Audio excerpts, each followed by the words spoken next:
Seres humanos que acompanham o Planeta Podcast, temos um recado para vocês. Show do Planeta Stand-Up, link na descrição. Né?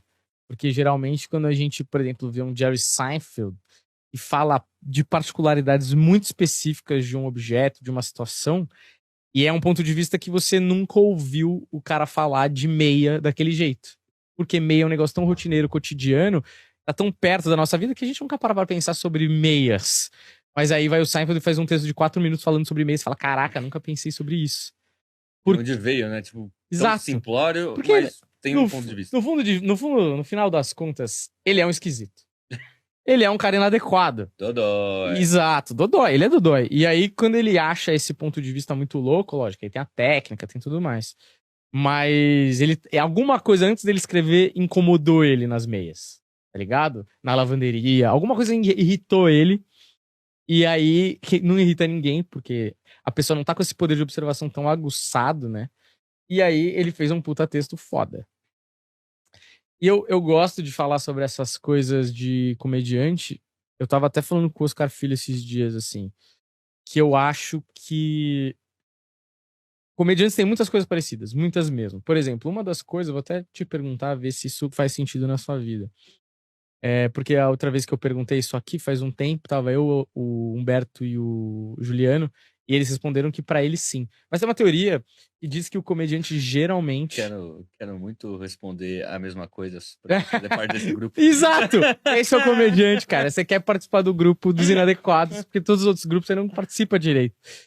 E aí, cara, é uma coisa assim, geralmente os caras falam que comediantes têm mães presentes e geralmente amorosas, mas têm pais mais ausentes ou pelo menos emocionalmente distantes. Uhum. E aí a teoria que eu acho que tem a ver com comediante nesse ponto é que é como se a mãe alimentasse o ego da pessoa, do filho, no sentido de você é especial, você é do caralho, você é foda. E o pai, com distanciamento emocional, ao contrário, ele falasse pro filho: você não é especial, você não é tudo isso, você não é foda. E o que isso causa na mente de um cara que quer essa atenção que ele não teve do pai, ou do lado masculino? Ele vai atrás, no mundo. Ele busca essa validação de chamar atenção pra provar que a mãe tá certa. Como se ele estivesse buscando no mundo a aprovação que ele não teve do pai. Tá ligado? Eu acho isso muito interessante, porque quando eu falei isso aqui, o Humberto falou que realmente o pai dele é um pouco mais distante, a mãe é mais próxima, e o Juliano falou a mesma coisa. Eu não sei como é que é pra você. Não pode mentir, hein, meu? Não vou mentir, não. Eu tenho uma piada que acho que contradiz um pouco esse ponto. A premissa de uma piada minha, ela começa com... Recentemente, minha mãe me chamou de fracassado. Eu acho que é uma quebra do pai distante e mãe amorosa aí. Tive uma criação um pouquinho diferente. Mas tem o... Meu pai não é distante. Eu sou mais distante emocionalmente dele do que ele de mim. Eu que sou estranho. Então eu não tive muito essa. E minha mãe, ela é amorosa, mas desse jeitinho. Sei. Te amo, mas você é um fracassado. Mas, então. Mas isso aí já tem uma parada, né? Que é a parada do... Eu preciso provar o meu valor, né? Eu preciso provar que eu sou viável de ser amado, sabe assim? Eu te amo, mas sou um fracassado. É meio que, tá bom, vou te provar que eu não sou. Por exemplo, eu vou dar um exemplo que eu acho bom, que eu acho legal, assim. O Howard Stern, que é um radialista foda, assim, dos Estados Unidos, um dos melhores de todos os tempos. Inclusive, inspirou muita gente. Tipo, o Emílio do Pânico, principalmente nos anos 90, assim, é claramente muito baseado no que o Howard Stern fazia naquela época. As minas, colocar os malucos com o microfone, ligação pra ouvinte, ser meio rude e tal. O Howard Stern era muito isso, assim. E ele faz um relato, se eu não me engano, no Comedians in Cars Getting Coffee, série na Netflix do Seinfeld aí, pra quem não sabe, muito bom pra ver. Ele fala uma coisa que eu acho muito interessante, que quando ele era pequeno, o pai dele ouvia rádio pra caramba. E toda hora ele ficava tentando chamar a atenção do pai pra brincar ou pra qualquer coisa. E o pai ignorava ele e falava: pô, você não tá vendo que eu tô ouvindo rádio aqui, caramba? E aí no futuro, a paixão dele pelo rádio, de maneira inconsciente ou subconsciente, sei lá, ele se colocou dentro da caixa de rádio que o pai ouvia pra ver se daquela forma, de uma maneira metafórica, o pai começava a ouvir ele. Então aquela atenção que foi negligenciada ali na infância dele por conta do rádio ali, né? Numa cena muito específica, ou de algumas cenas que devem ter acontecido isso, ele se colocou lá. Então, eu acho que comediante, ser comediante, se tornar comediante, é quase que uma patologia, né? Tipo assim, você tá, de uma certa forma, o cara que vira comediante pra ser engraçado, à frente de várias pessoas, com a chance de ser um fracasso total, de ninguém rir, e você, por muitas vezes, tá colocando as tripas pra fora ali no palco, pra ver se alguém ri em uma maneira de aprovação, de validação, você não é normal, tá? É isso que eu queria falar. Comediantes não são normais. Colocaria um ponto de debate aberto nessa ideia, que é a gente não tem como ter dados, né? Mas considerando que a maioria dos comediantes venham desse meio, dessa estrutura familiar, eu não acho ela tão impossível de existir num público mais amplo, que não necessariamente gente que virou comediante. O que faz essa pessoa entrar nesse meio e essa outra não, entende? Sim. Porque o âmbito familiar é o mesmo, mas essa outra pessoa nunca tomou como caminho pra ela a comédia, saca? Ela não enxergou isso como realidade. Não, é claro, tipo assim... Qual é o estalo do que vai virar comediante pra falar, sabe? Pra diferenciar esses dois tipos de pessoa. É lógico que assim, não tem uma receita pra se fazer um comediante, apesar de uma coisa muito curiosa, né?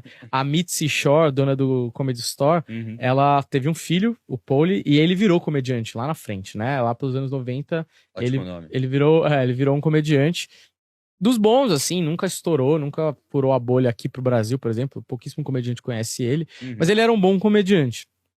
E ele fala, tem uma entrevista dele com o Joe Rogan, que ele fala que a mãe dele nunca falou eu te amo.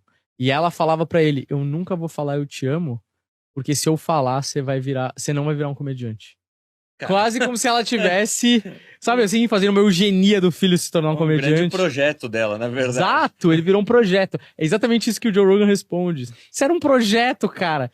Esse aí realmente necessita de psicólogo. Muito. Porque bem dói a vida. Não, e a Mitz era completamente lelé, né? Mas assim, o que eu quero dizer é, não existe isso. Não existe uma receita pra se tornar comediante. As pessoas são diferentes. E elas lidam e reagem às mesmas situações de maneira diferente. Agora, é lógico que devem ter gente com as mesmas inscrições de sei lá, busca de validação, de chamar atenção, etc e tal. Mas foram virar arquitetas, sei lá. E elas devem lidar com esse tipo de problema de uma outra forma, ou digeriram isso de outra forma, ou não se identificaram com a comédia do jeito tanto que a gente se identificou. Mas assim, a gente só tá pesquisando, pelo menos eu só leio muito sobre os que viraram comediantes, né? Então os pontos que eles têm em comum, né? E uma das coisas que eu tava falando pro Oscar Filho, acabei não falando, é que eu acho que o comediante, no final do dia, a coisa que une todos eles, e aí você percebe se o cara é comediante de genética ou não, e eu já explico o que é um comediante de genética ou não, é a hipocrisia. Comediante odeia a hipocrisia. Comediante não aguenta ser hipócrita, no sentido de, tipo, por exemplo, se eu tivesse que fazer que nem teve aquele episódio do Culpa do Cabral. Tinha uma roleta digital no telão e eles iam sortear alguma coisa na roleta pra fazer. E aí o Cambota vira, olha pra trás e fala assim: bom, vamos girar a roleta aqui, ver o que cai na sorte. Na sorte, né, pessoal? Essa roleta nem tá combinada, não. Tipo, ele sabia que tava combinado. As pessoas não tinham como saber que era combinado ou não. Apesar de poder suspeitar. E ele não aguentou e falou qual que era a real da roleta, porque aquilo ali era uma agressão sei lá, o eu cômico dele, né? O comediante que tem nele, de fingir. Por isso que o comediante é tão ruim em publi. O comediante, posso fazer do meu jeito? É aquela coisa, né? Posso fazer do meu jeito? Nunca quer seguir o roteirinho que a empresa manda, porque, mano, é fake, tá ligado? Comediante trabalhoso, né? Resumindo, péssimo de se trabalhar com. E quantas... Porra, uma dessas foi a Azul, né? No Comédia ao Vivo, o Rabin, ele foi fazer propaganda da Azul, que é uma companhia aérea de Campinas, aqui em São Paulo, que demora 1 hora e pouco pra chegar.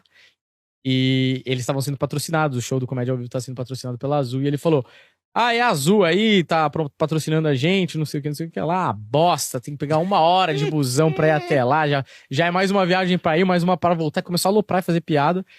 E aí os caras do marketing da Azul estavam na plateia e cancelaram o patrocínio. Quer dizer, esse aí é o risco que as empresas correm, principalmente se o comediante não acreditar na propaganda ou no produto, né?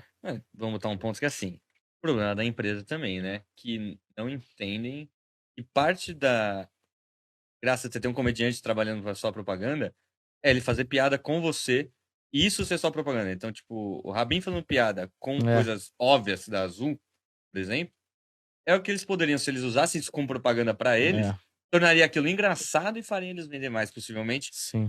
Mas pra eles é tipo, você tá falando mal e isso não é legal, vai manchar a nossa imagem. Mesmo que seja conhecimento público, os seus problemas.